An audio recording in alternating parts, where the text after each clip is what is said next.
আজ ফোনের গ্যালারি দেখতে গিয়ে দেখি একটা পুরনো ভিডিও তোমাদের সাথে শেয়ার করাই হয়নি। এইটা ছিল পুজোর আগের একটা ইনভিটেশন। আমার একজন প্রিয় স্টুডেন্ট অস্মিতার কাকুর ছেলের রাইস সেরিমনির, সেখানে আমরা সবাই মিলে চলে গিয়েছিলাম। আর ভেন্যুটা ছিল কোথায় জানো? সেটা হলো শুভদৃষ্টি অনুষ্ঠান বাড়ি। আমার বরাবরই সেজেগুজে ইনভিটেশন বাড়ি যেতে খুব ভালো লাগে, তাই আজও সুন্দর করে সেজে চলে গিয়েছিলাম। আমাকে কেমন লাগছে অবশ্যই কিন্তু জানিও। আমরা চলে গেছিলাম টোটো করে, কারণ বাইকে করে রিভিকে নিয়ে যেতে পারবো না।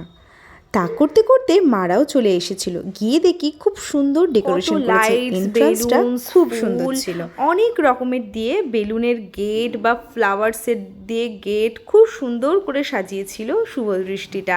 তো আমার তো খুবই ভালো লেগেছিল। সিঁড়ি দিয়ে উঠে আমরা ফার্স্টে ভেতরে চলে গিয়েছিলাম, গিয়ে সুমনা কাকিমার সাথে দেখা হয়ে গেল।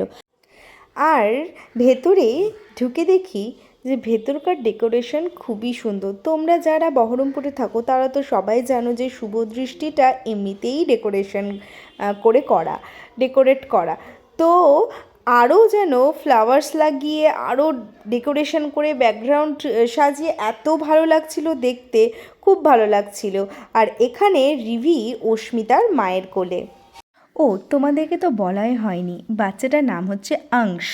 তো অস্মিতার এটা কাকার ছেলে। আর রিভি তো সবার কোলে যায়। রিভিকে নিয়ে সৌমিতি একদম যেন ব্যস্ত হয়ে পড়েছিল, সাথে সুমনা কাকিমা। আর এই যে ছোট্ট মিষ্টি বাচ্চাটা হলো পুরী। অস্মিতা যখন নাচ করতে আসতো তখন ওর বয়স ছিল মাত্র 8 থেকে 9 মাস।